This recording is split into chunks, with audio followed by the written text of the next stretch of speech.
കഴിഞ്ഞ ക്ലാസ്സിൽ ഓംസ് ലോയെക്കുറിച്ചാണ് നമ്മൾ പഠിച്ചത്. എന്തായിരുന്നു ഓംസ് ലോ?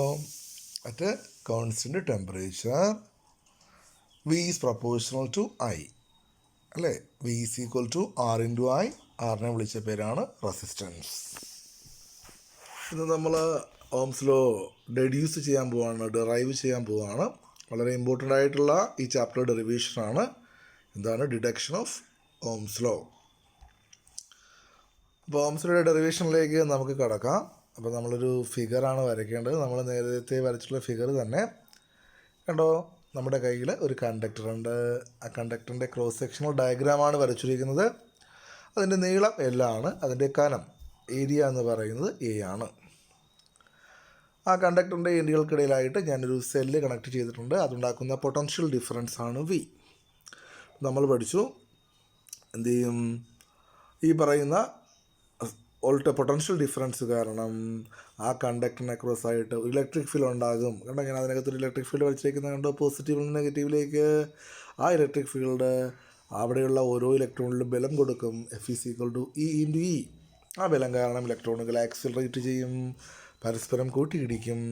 രണ്ട് കൊളിഷൻ പൂർത്തിയായി കഴിയുമ്പോൾ അതൊരു കോൺസ്റ്റൻറ്റ് വെലോസിറ്റി സഞ്ചരിക്കും. ആ വെലോസിറ്റി നമ്മൾ വിളിച്ച പേരാണ് ഡ്രിഫ്റ്റ് വെലോസിറ്റി. നമ്മൾ ആ പടം വരച്ച് വയ്ക്കുക. പടം എഴുതാൻ പറ്റുമെങ്കിൽ എഴുതുക. Consider A conductor of length L and area capital A. Let V be the potential difference applied across the conductor. Then electric field along the wire is given by E = V/L. ആ കണ്ടക്ടറെ cross ആയിട്ട് ഞാൻ V എന്ന് പറയുന്ന potential difference കൊടുക്കുന്നു. അപ്പോൾ ആ കണ്ടക്ടറിലൂടെ E എന്ന് പറയുന്ന ഇലക്ട്രിക് ഫീൽഡ് ഉണ്ടാകും. നമ്മൾ കഴിഞ്ഞ ചാപ്റ്റർ പഠിച്ചു Eയും Vയും തമ്മിലുള്ള ബന്ധമാണ് E = V/L, അല്ലേ? ആ V E × L എന്നായിരുന്നു നമ്മളിവിടെ പഠിച്ചത്. അവിടെ നമ്മൾ E കണ്ടെത്തുക. അപ്പോൾ നമുക്ക് ഈ ടൈം ഇമ്പോർട്ടൻ്റ് ആണ്. ഇലക്ട്രിക് ഫീൽഡ് കണ്ടെത്തുക. അപ്പോൾ നമ്മൾ ഈ പടം വരച്ച് വെച്ചിട്ട് പറയുക the electric field along the wire is given by E = V/L. അടുത്ത പാർട്ട് നമുക്ക് നോക്കാം. നമ്മൾ പഠിച്ചു കഴിഞ്ഞു ഈ കണ്ടക്ടറിലൂടെ കറണ്ട് ഒഴുകും, അല്ലേ? ഇലക്ട്രോണുകൾ ഡ്രിഫ്റ്റ് ചെയ്യുമ്പോൾ കറണ്ട് ആകും. ആ കറണ്ടും ഡ്രിഫ്റ്റ് വെലോസിറ്റി നമ്മൾ റിലേഷൻ എഴുതുക. The current in the conductor is given by I = NAV. ഓർമ്മയുണ്ടല്ലോ, നമ്മൾ കഴിഞ്ഞ ക്ലാസ്സിൽ പഠിച്ചായിരുന്നു ഡ്രിഫ്റ്റ് വെലോസിറ്റിയും കറണ്ട് തമ്മിലുള്ള റിലേഷൻഷിപ്പ് I = NAV. പിന്നെ നമ്മൾ കഴിഞ്ഞ ക്ലാസ്സിൽ പഠിച്ചത് തന്നെ. But the magnitude of drift velocity, എത്രയാണ് ഡ്രിഫ്റ്റ് വെലോസിറ്റിയുടെ ഇക്വേഷൻ? നമ്മൾ പറഞ്ഞു A × τ, അല്ലേ? Relaxation time. A എന്ന് പറയുന്നത് F/m ആണ്, അല്ലേ? ആക്സലറേഷൻ എന്നാൽ ഫോഴ്സ് ബൈ മാസ് ആണ്. അതിന് പകരം E/m × τ എന്ന് കൊടുക്കുക. ഇതൊക്കെ നമ്മൾ കഴിഞ്ഞ ക്ലാസ്സിലെ ടോപ്പിക്കാണ്. ഡ്രിഫ്റ്റ് വെലോസിറ്റി നമ്മൾ പഠിച്ചായിരുന്നു. അപ്പോൾ ഡ്രിഫ്റ്റ് വെലോസിറ്റിയുടെ മാഗ്നിറ്റ്യൂഡ് എന്ന് പറയുന്നത് E/m × τ ആണ്. ആ E/m × τ എന്ന് പറയുന്ന ഡ്രിഫ്റ്റ് വെലോസിറ്റി ആ കറണ്ടിൻ്റെ ഇക്വേഷനിൽ സബ്സ്റ്റിറ്റ്യൂട്ട് ചെയ്യുക. അപ്പോൾ കിട്ടും I = NA × Vക്ക് പകരം E/m × τ × E. ഞാൻ അതിനെ ഇങ്ങനെ അറേഞ്ച് ചെയ്യുന്നു. N ഈ മീൻ കൂടെ E² A/m × ആ E പുറത്തേക്ക് എടുക്കും. ഓക്കെ, ഇനി നമുക്ക് ഈയുടെ വാല്യൂ സബ്സ്റ്റിറ്റ്യൂട്ട് ചെയ്യാം. എന്താ നമ്മൾ പഠിച്ചിരിക്കുന്ന E എന്ന് പറയുന്നത് V/L ആണ്. അപ്പോൾ I = NE² A/m × V/L എന്ന് കിട്ടി. ഞാൻ എന്ത് ചെയ്യുന്നു? ക്രോസ് മൾട്ടിപ്ലൈ ചെയ്യുന്നു. അതായത് I അങ്ങ് വലതുവശത്തേക്ക് കൊണ്ടുപോകുന്നു. I Vയുടെ താഴെ കൊണ്ടുപോയി V/I എന്ന് എഴുതി. അപ്പോൾ എമ്മും എല്ലും മുകളിൽ വരും. ML/NE² A/τ എന്ന് കിട്ടും. അപ്പോൾ എന്താണ്? V/I = ML/NE² A/τ. നമുക്ക് നോക്കാം. M എന്ന് പറയുന്നത് ഇലക്ട്രോണിൻ്റെ മാസ്സാണ്. അത് കോൺസ്റ്റൻ്റ് ആണ്. ആ കണ്ടക്ടറിൻ്റെ നീളം ഒരു കോൺസ്റ്റൻ്റ് ആണ്. യൂണിറ്റ് വോളിയത്തിലെ ഇലക്ട്രോണുകളുടെ എണ്ണം, അതാണ് സ്മോൾ n, അത് കോൺസ്റ്റൻ്റ് ആണ്. ഇലക്ട്രോണിൻ്റെ ചാർജ് ഒരു കോൺസ്റ്റൻ്റ് ആണ്. ആ കണ്ടക്ടറിൻ്റെ ഏരിയ ഒരു കോൺസ്റ്റൻ്റ് ആണ്. അതുപോലെ റിലാക്സേഷൻ ടൈം ഒരു കോൺസ്റ്റൻ്റ് ആണ്. അപ്പോൾ ആ മൊത്തം ടൈം ഒരു കോൺസ്റ്റൻ്റ് ആണ്. ആ കോൺസ്റ്റൻ്റിനെയാണ് നമ്മൾ R എന്ന് വിളിക്കുന്നത്. അപ്പോൾ നമുക്ക് എഴുതാം V/I = R. ക്രോസ് മൾട്ടിപ്ലൈ ചെയ്താൽ V = R × I or V is proportional to I. ഇതല്ലേ Ohm's law? This is Ohm's law. മനസ്സിലായോ? നമ്മൾ ആ പടം വരച്ച് വയ്ക്കുക. എന്നിട്ട് പറയുക let V be the potential difference applied electric field along the wire is given by E = V/L. Okay, ഇനി നമ്മൾ ബാക്കി കഥകൾ ഓൾറെഡി പഠിച്ചു കഴിഞ്ഞതാണ്. നമ്മൾ എന്ത് ചെയ്യുക? നമ്മുടെ റിലേഷൻ കറണ്ടും ഡ്രിഫ്റ്റ് വെലോസിറ്റി നമ്മുടെ ഇക്വേഷൻ കൊടുക്കുക. I = NAVE. അതിൽ ഡ്രിഫ്റ്റ് വെലോസിറ്റിയുടെ പേരെന്ന് പറയുന്നത്, അതിൻ്റെ ഇക്വേഷൻ എന്ന് പറയുന്നത് E/m ആണ്. അത് സബ്സ്റ്റിറ്റ്യൂട്ട് ചെയ്യുക, ഇക്വേഷൻ അറേഞ്ച് ചെയ്യുക, NE²A²m × E എന്ന് കിട്ടും. ഇക്ക് പകരം V/L എന്ന് കൊടുക്കുക, ഇത് അറേഞ്ച് ചെയ്യുക, V/I കണ്ടെത്തുക, ബാക്കി കിട്ടുന്ന ടേമുകളെല്ലാം കൂടി ഒരു കോൺസ്റ്റൻ്റ് ആണ്, അതിന് R എന്ന് കൊടുത്താൽ നമുക്ക് ഉത്തരം കിട്ടും V = RI or V is proportional to I. This is Ohm's law. അപ്പോൾ നിങ്ങൾ ചെയ്യേണ്ടത് ഈ പറയുന്ന നോട്ട് തന്നെയാണത്, ഇത് നിങ്ങളൊരു ബുക്കിലോട്ട് പകർത്തണം, എന്നിട്ട് വായിച്ച് നോക്കണം, എന്നിട്ട് വീഡിയോ കാണുക. ഓക്കെ, അതിലെന്തെങ്കിലും ഡൗട്ട് ഉണ്ടെങ്കിൽ നിങ്ങൾ പറയണം. അപ്പോൾ അടുത്ത ക്ലാസ്സിൽ നിങ്ങൾ ഈ ക്ലാസ് കണ്ടു കഴിഞ്ഞിട്ട് ഇത് പഠിച്ചിട്ട് എല്ലാവരും ഈ ഓംസിലെ ഡെറിവേഷൻ എനിക്ക് എഴുതിയ പേപ്പർ ഫോട്ടോ അയച്ച് തരണം. ഓക്കെ, അപ്പോൾ നിങ്ങൾ വെറുതെ വീഡിയോ കണ്ടു എന്നുള്ളതല്ല, കണ്ടതിന് ശേഷം ഇത് പഠിക്കണം. ഇത് പഠിക്കാൻ വളരെ എളുപ്പമാണ്. വേറെ ഒന്നുമല്ല, I = NAVയിൽ V എന്ന് പറയുന്ന ഡ്രിഫ്റ്റ് വെലോസിറ്റിയുടെ ഇക്വേഷൻ സബ്സ്റ്റിറ്റ്യൂട്ട് ചെയ്യുക. അപ്പോൾ ഒരു E വരും, ഇക്ക് പകരം V/L എന്ന് കൊടുക്കുക, എന്ത് ചെയ്യുക, അറേഞ്ച് ചെയ്താൽ നമുക്ക് കറക്റ്റ് ഉത്തരം കിട്ടും, V is proportional to I. അടുത്തതായി നമുക്ക് ഡിസ്കസ് ചെയ്യേണ്ടത് ഓംസ് ലോയുടെ വെക്റ്റർ ഫോമിനെ കുറിച്ചാണ്. ഇപ്പോൾ ഓംസ് ലോ എന്ന് പറയുന്നത് ഒരു സ്കെയിലർ ഫോം ആയിരുന്നു അല്ലേ, കാരണം V = RIയിൽ V ഒരു സ്കെയിലർ ആയിരുന്നു, അതുപോലെ കറണ്ട് ഒരു സ്കെയിലർ ആയിരുന്നു. അപ്പോൾ കറണ്ട് ഒരു വെക്റ്റർ ഫോമിലേക്ക് വരുന്നത് എവിടെയാണ് നമ്മൾ പഠിച്ചു, കറണ്ട് ഡെൻസിറ്റി. എന്താ current density? J = I/A. Current by ഏരിയയെ വിളിക്കുന്ന പേരാണ് current density. It is a amount of current flowing through unit area of a conductor. It is a vector. അപ്പോൾ നമുക്ക് ഓംസ് ലോയെ കറണ്ട് ഡെൻസിറ്റിയുടെ ഫോമിൽ എഴുതാം. അതാണ് ശരിക്കും vector form of Ohm's law എന്ന് പറയുന്നത്, അല്ലെങ്കിൽ microscopic form of Ohm's law എന്ന് പറയുന്നു, അല്ലെങ്കിൽ relation between J, sigma and E. ഈ സിഗ്മ ഓർമ്മയുണ്ടോ? റെസിസ്റ്റിവിറ്റിയുടെ റെസിപ്രോക്കൽ കണ്ടക്ടിവിറ്റിയാണ് നമ്മൾ സിഗ്മ എന്ന് വിളിച്ചത്. ഓക്കെ, നമുക്കതിൻ്റെ ഡെറിവേഷനിലേക്ക് വരാം. ആ ഡെറിവേഷനകത്ത് 2 പാർട്ടുകളുണ്ട്. ഒന്നാമത്തെ പാർട്ട് നമുക്ക് നോക്കാം. എന്താണ്? We know that we have I = NAVE. കറണ്ടും ഡ്രിഫ്റ്റ് വെലോസിറ്റിയും തമ്മിലുള്ള ബന്ധമാണ് I = NAVE. പക്ഷേ ഡ്രിഫ്റ്റ് വെലോസിറ്റി നമുക്കറിയാം, ഞാൻ ഫുള്ളായിട്ടൊന്നുകൂടെ എഴുതിയിരിക്കുകയാണ്. V = A × τ. A എന്നാൽ F/m × τ, F/m എന്നാൽ F എന്നാൽ E/m × τ എന്ന് കിട്ടും. അപ്പോൾ ഡ്രിഫ്റ്റ് വെലോസിറ്റിയുടെ ഇക്വേഷൻ കാണാൻ പഠിച്ചു വയ്ക്കുക, E/m × τ. അപ്പോൾ നമ്മൾ നേരത്തെ ഓംസ് ലോ ഡെറൈവ് ചെയ്ത പോലെ എടുത്ത് സബ്സ്റ്റിറ്റ്യൂട്ട് ചെയ്യുക. I = NA E/m × τ × E എന്ന് കിട്ടി. ഇനി എന്ത് ചെയ്യുക, ആ എയെ ലെഫ്റ്റ് സൈഡിലേക്ക് കൊണ്ടുപോകുക. അപ്പോൾ നമുക്ക് I/A കിട്ടും. I/A എന്ന് പറയുന്നത് എത്ര കിട്ടും? NE² τ/m. Eയും കൂടെ E² τ/m × ഒരു E കൂടി വരും. That is equation number 1. അടുത്തത് നമ്മൾ ഓംസ് ലോയുടെ ഡെറിവേഷൻ്റെ അവസാനം നമ്മൾ എത്തിക്കുന്നത് R = mL/NE²A² എന്നാണ്. ആ ഡെറിവേഷൻ ഒന്നുകൂടി നോക്കുക, അത് കാണാൻ പറ്റും. mL/NE²A² എന്ന് പറയുന്ന ടേമിന് പകരമാണ് ഞാൻ റെസിസ്റ്റൻസ് എന്ന് കൊടുത്തത്. അവിടെ നമുക്കൊരു ചെറിയ ക്രോസ് മൾട്ടിപ്ലിക്കേഷൻ നടത്താം. എയെ അപ്പുറത്തേക്ക് കൊണ്ടുപോവുക, എല്ലിനെ അപ്പുറത്തേക്ക് കൊണ്ടുപോവുക. അപ്പോൾ എത്ര കിട്ടും? RA / L എന്ന് പറയുന്നത് ബാക്കിയുള്ള ടേം MNE² τ എന്ന് കിട്ടും. ഈ RA/L എന്ന് പറയുന്ന ടേം നമുക്ക് പരിചയമുള്ളതാണ്. അതേതായിരുന്നു? റെസിസ്റ്റിവിറ്റി. ഓർമ്മയുണ്ടോ? R is proportional to L/A. Proportionality മാറ്റാൻ ഉപയോഗിച്ച കോൺസ്റ്റൻ്റ് ആണ് റോ. R = ρL/A. ഓക്കെ, അതിനെ ക്രോസ് മൾട്ടിപ്ലൈ ചെയ്തേ R × A/L എന്ന് പറയുന്നത് റോ എന്ന് കിട്ടും. അപ്പോൾ റോയുടെ ഇക്വേഷനാണ് RA/L. നമുക്ക് എന്ത് ചെയ്യാം, അവിടെ RA/L പകരം റോ എന്ന് കൊടുക്കാം. റോയുടെ ഉത്തരം എത്ര കിട്ടി? M/NE² τ എന്ന് കിട്ടി. ഓക്കെ, അപ്പോൾ ഇതൊരു പരീക്ഷയുടെ ക്വസ്റ്റ്യൻ ആണ്. Resistivity in terms of relaxation time. ഇതിലാണ് റെസിസ്റ്റിവിറ്റിയുടെ ഇക്വേഷനെ നമ്മൾ റിലാക്സേഷൻ ടൈമിൻ്റെ ഫോമിൽ എഴുതുക. അപ്പോൾ ഇതെങ്ങനെ എഴുതുന്നത് മനസ്സിലായോ? റെസിസ്റ്റൻസിൻ്റെ ഇക്വേഷൻ ML/NE² τ ആണ്. അതിനെ ക്രോസ് മൾട്ടിപ്ലൈ ചെയ്താൽ RA/L = M/NE² τ എന്ന് കിട്ടും. RA/L എന്ന് പറയുന്നത് റെസിസ്റ്റിവിറ്റിയാണ്. അപ്പോൾ റോ = M/NE² τ എന്ന് കിട്ടി. അതോടൊപ്പം I/A എന്ന് പറയുന്നത് കറണ്ട് ഡെൻസിറ്റി J കൂടി ഞാൻ കൊടുക്കുന്നു. അപ്പോൾ ഉത്തരം എത്ര കിട്ടി? J = 1/ρ × E. എന്താ 1/ρ വന്നത്? നമ്മുടെ ഇക്വേഷൻ നമ്പർ 1 NE² τ/m എന്ന് പറയുന്നത് ആണ് കിടക്കുന്നത് അല്ലേ. ആ റോ എന്ന് പറയുന്നത് m/ne² ടോയാണ്. അപ്പോൾ 1/ρ എടുത്താലേ എത്രയാകൂ, അതിൻ്റെ റെസിപ്രോക്കൽ വരൂ. അപ്പോൾ ne² ടോ/mന് പകരം എത്ര കൊടുക്കുക, 1/ρ എന്ന് സബ്സ്റ്റിറ്റ്യൂട്ട് ചെയ്യുക, ഇൻറ്റു ഇ എന്ന് കിട്ടും. അപ്പോൾ എത്ര കിട്ടി, J = 1/ρ into E. Reciprocal of resistivity നമ്മൾ കണ്ടക്ടിവിറ്റി എന്നാണ് വിളിച്ചത്. But 1/ρ = sigma. ദെർഫോർ ഉത്തരം കിട്ടി, J = σe. ഇതാണ് vector form of Ohm's law. അപ്പോൾ ഇവിടെ കൺഫ്യൂഷൻ വരരുത്. നമ്മുടെ ഒന്നാമത്തെ ഇക്വേഷൻ നോക്കി, I/A, അതിന് പകരം J എന്ന് കൊടുത്തു. ഓക്കെ, ne² ടോ/m എന്ന് പറയുന്നത് 1/ρ ആക്കണം. കാരണം റോ എന്ന് പറയുന്നത് m/ne² ടോയാണ്. അപ്പോൾ അതിൻ്റെ റെസിപ്രോക്കലാക്കി എഴുതുക, 1/ρ ഇൻറ്റു ഇ എന്ന് കൊടുക്കുക. പക്ഷേ 1/ρ എന്ന് പറയുന്നത് സിഗ്മയാണ്. അപ്പോൾ ഉത്തരം കിട്ടി, J = sigma into E. This is the vector form of Ohm's law. അപ്പോൾ ഈ അടുത്ത കാലത്ത് പരീക്ഷയ്ക്ക് ചോദിച്ചിട്ടുണ്ട്.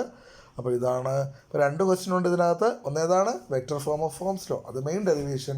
അല്ലാതെ resistivity in terms of relaxation time ഒത്തിരി പരീക്ഷയ്ക്ക് ചോദിച്ചിട്ടുള്ള ക്വസ്റ്റ്യനാണ്. അപ്പോൾ നിങ്ങളത് വ്യക്തമായി എഴുതി നോക്കുക, അത് ഓർഡറിൽ എഴുതി പഠിക്കുക, നിങ്ങൾക്ക് ഡൗട്ട് വരണ്ട കേട്ടോ.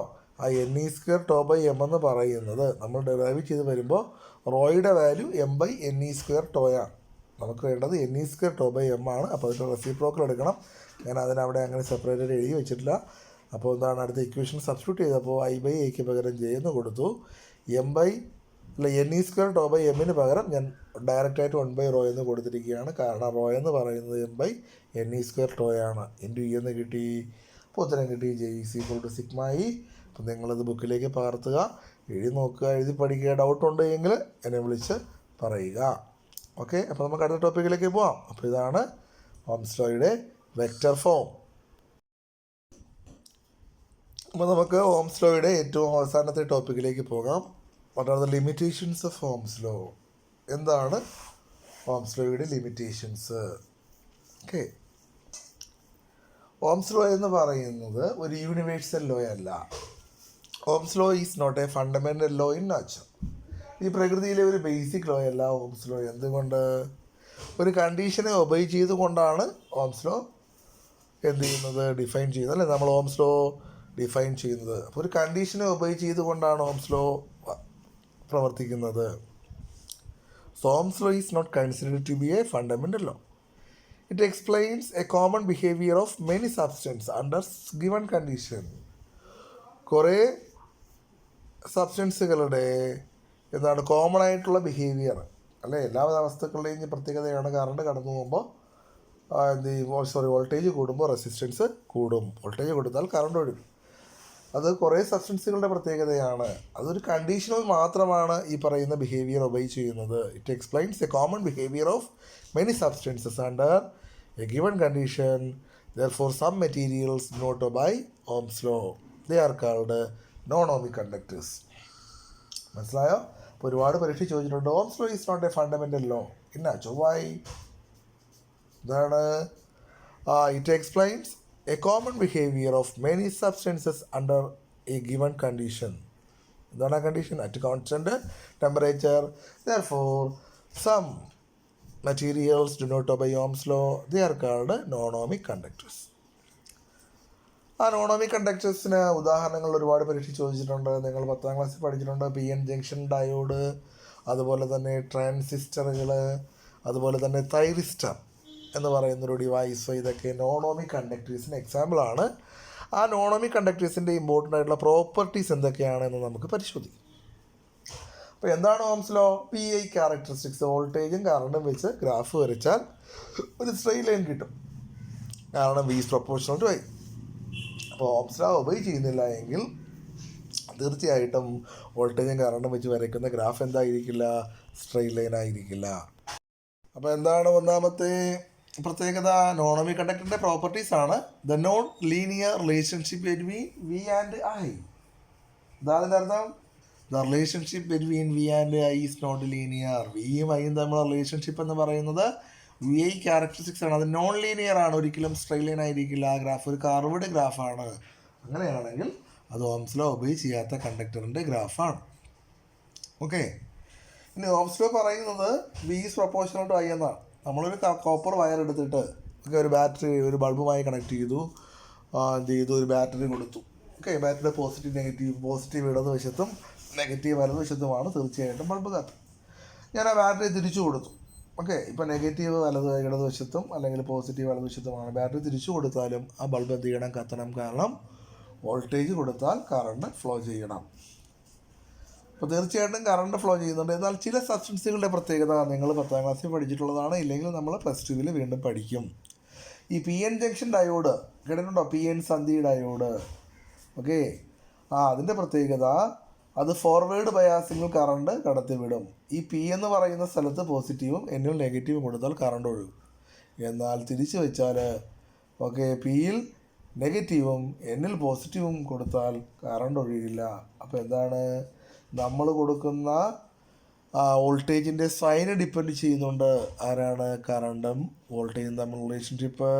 രണ്ടാമത്തെ പ്രോപ്പർട്ടി എന്ന് പറയുന്നത് the relationship between V and I depends on sign of the voltage.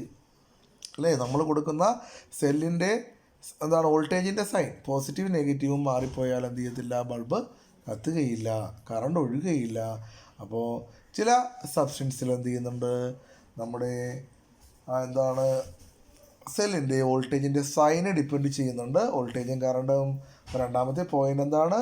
the relationship between V and I depends on the sign of the voltage. അതിന് എക്സാമ്പിളാണ് PN ജംഗ്ഷൻ ഡയോഡ്. ഓക്കെ, അപ്പോൾ നിങ്ങൾ കൊച്ചു ക്ലാസ്സിൽ പഠിച്ചിട്ടുണ്ട്, മറന്നുപോയാലും കുഴപ്പമില്ല. നിങ്ങൾ എക്സാമ്പിളും ആ പ്രോപ്പർട്ടിയും പഠിച്ചു വെച്ചാൽ മതി. നമ്മൾ എങ്ങനെ ബാറ്ററി കണക്ട് ചെയ്താലും കറണ്ട് കടന്നു പോകണം. ഓക്കെ, ഒരിക്കലും ബാറ്ററിയുടെ സൈൻ പോസിറ്റീവും നെഗറ്റീവിനെയും എന്ത് ചെയ്യുന്നില്ല? കറണ്ട് ഡിപ്പെൻഡ് ചെയ്യുന്നില്ല. പക്ഷേ PN ജംഗ്ഷൻ ഡയോഡ് കണക്ട് ചെയ്ത് കഴിഞ്ഞാൽ എന്താണ്? ഫോർവേഡ് ബയാസിങ്ങിൽ അല്ലേ, വോൾട്ടേജിൻ്റെ സൈനെ അടിസ്ഥാനമാക്കി മാത്രമേ കറണ്ട് കടന്നു പോവുകയുള്ളൂ. ഓക്കെ, ഇനി അടുത്ത പ്രോപ്പർട്ടി ഒരെണ്ണം കൂടിയുണ്ട്. ശരിക്കും റിലേഷൻ ഇതാണ്. The relationship between V and I is non unique. ഈ നോൺ യൂണീക്ക് എന്ന് ഉദ്ദേശിക്കുന്നത് current may have more than one value for a given value of voltage. ഒരു നിശ്ചിത വോൾട്ടേജിന് തന്നെ ഡിഫറൻറ്റ് വാല്യൂ ഓഫ് കറണ്ട് കിട്ടും. ഓക്കെ, ഞാനിവിടെ ഒരു ഗ്രാഫ് വരച്ചിട്ടുണ്ട്, Iയും Vയും വെച്ചിട്ടുള്ള ഗ്രാഫ് കണ്ടോ. ഒരു നിശ്ചിത വോൾട്ടേജ് നമുക്ക് എടുക്കാം. ആ ഗ്രാഫിലെ നിശ്ചിത വോൾട്ടേജിൽ നമുക്ക് 2 പോയിന്റുകളെ ഐ എന്ത് ചെയ്യാൻ പറ്റും? കൺസിഡർ ചെയ്യാൻ പറ്റും. അപ്പോൾ ഒരേ വോൾട്ടേജിൽ തന്നെ ഡിഫറൻറ്റ് വാല്യൂ ഓഫ് കറണ്ട് കിട്ടി. Current may have more than one value for a given value of voltage and vice versa, തിരിച്ചും വരാം. ഓക്കെ, അപ്പോൾ എന്താണ്? ഒരേ വോൾട്ടേജ് തന്നെ ഡിഫറൻറ്റ് കറണ്ട് ഉണ്ടാകാം. അതിന് എക്സാമ്പിളാണ് തൈറിസ്റ്റർ. കേട്ടോ, സിലിക്കൺ കൺട്രോൾ റെക്ടിഫയർ SCR എന്ന് പറയുന്ന ഒരു ഡിവൈസാണ് തൈറിസ്റ്റർ. അപ്പോൾ അതൊരു നോൺ ഓമിക് കണ്ടക്ടറാണ്. അപ്പോൾ ഒരുപാട് പരീക്ഷയ്ക്ക് ചോദിച്ചുള്ള ടോപ്പിക്കാണ് ലിമിറ്റേഷൻസ് ഓഫ് ഓംസ് ലോ. എന്താണ് limitation? Ohm's law is not a fundamental law in nature because some material does not obey Ohm's law. എന്തുകൊണ്ട്? Ohm's law is based on a certain condition. Okay, അപ്പോൾ അങ്ങനെ Ohm's law obey ചെയ്യാത്ത മെറ്റീരിയൽസിനെ വിളിക്കുന്ന പേരാണ് non ohmic conductors. എന്തൊക്കെയാണ് അതിൻ്റെ പ്രത്യേകതകൾ? ഒന്ന്, the non linear relationship between V and I. 2, the relationship between V and I depends on the sign of the voltage. അതൊക്കെയാണ് എക്സാമ്പിൾ PN ജംഗ്ഷൻ ഡയോഡ്. അതുപോലെ തന്നെ transistor. Number 3, current may have more than one value for a particular voltage. Example thyristor. Okay, അപ്പോൾ നമ്മുടെ Ohm's law എന്ന് പറയുന്ന topic ഇവിടെ അവസാനിക്കുകയാണ്. Okay, അപ്പോൾ ക്ലാസ് നിങ്ങൾ ശ്രദ്ധാപൂർവം കാണുക. ഓക്കെ, അപ്പോൾ ഞാൻ എന്തെങ്കിലും സ്പീഡിന് പറയുകയോ ഓക്കെ എവിടെയെങ്കിലും നിങ്ങൾക്ക് വ്യക്തത ഇല്ലാതെ വരികയോ ഉണ്ടെങ്കിൽ എന്നെ അറിയിക്കുക.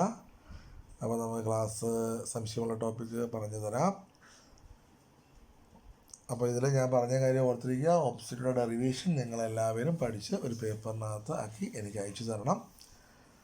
അപ്പോൾ ഓക്കെ, നമുക്ക് ഇന്നത്തെ ക്ലാസ് ഇവിടെ അവസാനിപ്പിക്കാം. Okay, by.